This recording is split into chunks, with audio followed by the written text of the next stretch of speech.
હું સિટીમાંથી આ બાજુ રહેવા આવ્યો તો અમારા બધા મિત્રો કહે કે મહેશભાઈ જો હવે તમે અમારી જોડે રહેવાઈ ગયા છો, પોશ એરિયામાં આવ્યા છો, સવારે મોર્નિંગ વોક કરવા માટે તૈયાર થઈ જજો, કાલે 5:30 વાગે સોસાયટી નાકે આવી જજો. મારી ઘરવાળીએ મને ઇન્સ્પિરેશન આપ્યું, હા હા જાઓ મોર્નિંગ વોક કરવા, રમેશભાઈ ને સિરતભાઈ બધા મજાના છે, મજા આવશે.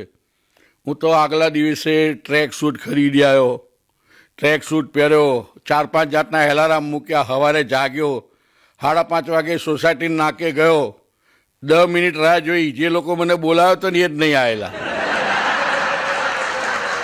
તમારે કરવું શું? એકલો ચાલતો ચાલતો નીકળ્યો. મેં કહું હવે ઘેર મોટા ઉપાડે કહ્યું છે હેડીશું નહીં તો તકલીફ થશે. હવે શિયાળાની સિઝન, ઠંડી ભમભમાટ પડે, ચાલતો ચાલતો ગયો દૂરદર્શન બાજુ, ત્યાં ચાની કીટલીએ ચા થતી હતી. એટલે મને થયું ચા પીવા દે જરા સારું લાગે. એટલે પેલા ચાવાળાને કહ્યું, મેં કહું ભાઈ ચા? મને કે સાહેબ બને જ ચા આપવું. હું ત્યાં બેઠો બેઠો આમ જોતો હતો, ત્યાં બાજુમાં એક કોઈ ગરીબ ભિખારી કામરો ઓઢીને બેઠેલો ને આમ થતો મારી સામે જોઈ રહેલો. મેં કહ્યું તારે ચા પીવી છે? મને કે સાહેબ પીવડાવો તો પીવું. મેં કહું બેચારા આને આલજે અડધી ચા યાર. મને થયું સારું એનો હું આ ચા પીવડાવીએ. બાજુમાં ગાંઠિયા થતા હતા ગરમ ગરમ.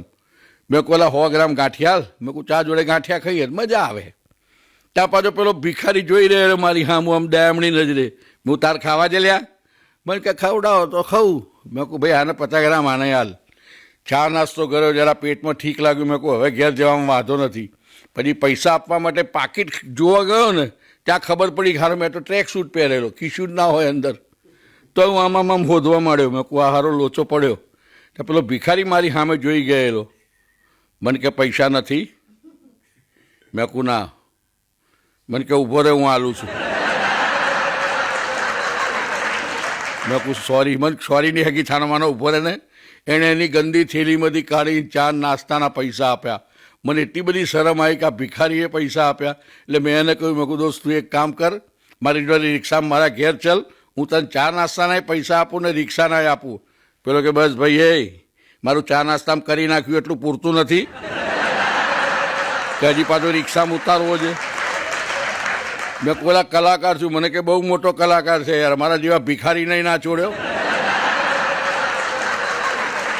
ઘણી વાર અમારી ફિલ્મ ઉતરી જાય.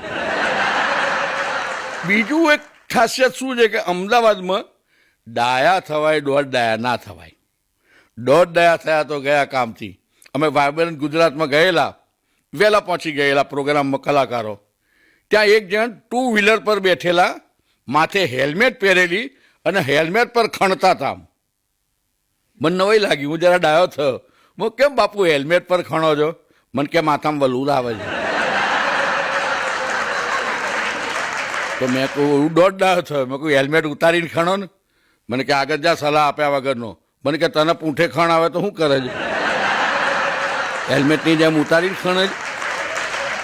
મેં કહું ના. મને કે તો પછી આગળ જા. આપણને આગળ કાઢે.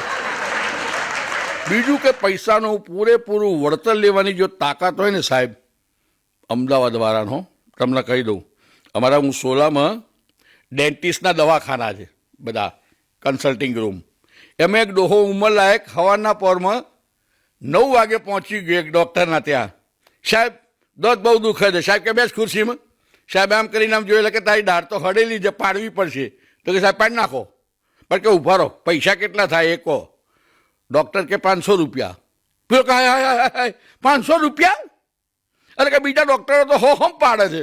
પેલો કહેલા તારી દાઢ હડેલી છે, તને એનેસ્થેસિયાનું નાનું ઇન્જેક્શન આપવું પડે, દવાનું પૂમડું મૂકવું પડે, તારી ચામડી બેરી થાય, પછી મિની ઓપરેશન કરીને તારી હડેલી દાઢ કાઢવી પડે. એના પ્રોસેસના પૈસા છે. પેલો કે પણ સાહેબ તમે ઇન્જેક્શન ના મારો અને દવાનું પૂમડું ના મૂકો અને એમને એમ દાંત પાડો તો હોત થાય ને.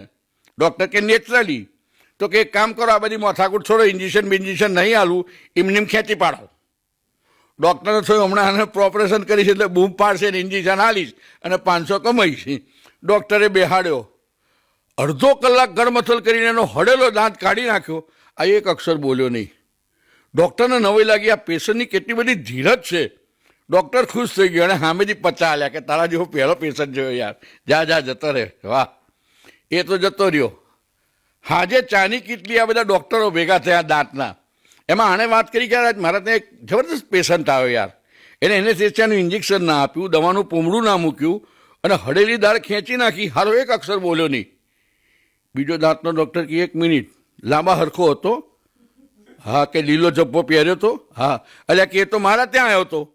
મેં એને ત્યાંનું ઇન્જેક્શન આપ્યું, દવાનું પૂમડું મૂક્યું. મેં કોઈ 15 મિનિટ બહાર બેસતા બોલાવું છું. હું બહાર નીકળ્યો તારે એ નહોતો. પેલો કે તારી જ મારા ઘરે આવી ગયો લાગે છે. એટલે ઇન્જેક્શન બીજે મુકાવે, પૂમડા બીજે મુકાવે, દાંત બીજે તણાવે. આવા તમને એન્ટિક પીસ જોવા મળે. હમણાં એક ડૉક્ટર, બહુ મિલિયનરના ડૉક્ટર હતા, એના બાપા બહુ માલદાર હતા. તે નવો ડૉક્ટર થયેલો અને હોસ્પિટલ ખોલી આપેલી. પહેલું એમનું ઓપરેશન હતું. ઓપરેશન થિયેટર પર પેલો પેશન્ટ સૂતેલો. ડૉક્ટર સાહેબ ગુલાબનો હાર લઈને ગયા. હો. પેલો પેશન્ટ કહે, વાહ સાહેબ, ગુલાબનો હાર લઈને કેમ આવ્યા છો? કે તારું પહેલું જ મારું ઓપરેશન છે. જો સક્સેસ જશે તો હું પહેરીશ, અનસક્સેસ જશે તો તને પહેરાઈશ. પેલો ઊભો થઈને ભાગવા માંડ્યો. ઘણી વાર આવા થાય છે. એક જગ્યાએ ઓપરેશન થિયેટરમાંથી પેશન્ટ ભાગ્યો, નર્સને બધા પકડતા હતા, બધા પકડો એટલે તું ભાગે છે કેમ? પેલો કે ના, પેલો કે યાર તું ભાગીશ નહીં, એપેન્ડિક્સનું ઓપરેશન બહુ સહેલું હોય છે, અડધો કલાકમાં પતી જશે, તને કંઈ નહીં થાય, શાંતિથી પતી જશે. પેલો ડરી કે મને ખબર છે. તો પછી કે ભાગે છે કેમ? કે તમે કહ્યું ને એવી પેલી નર્સ ડૉક્ટરને કહેતી હતી. હવે અમે ક્યાં લેવા દેવા જેવું થયું?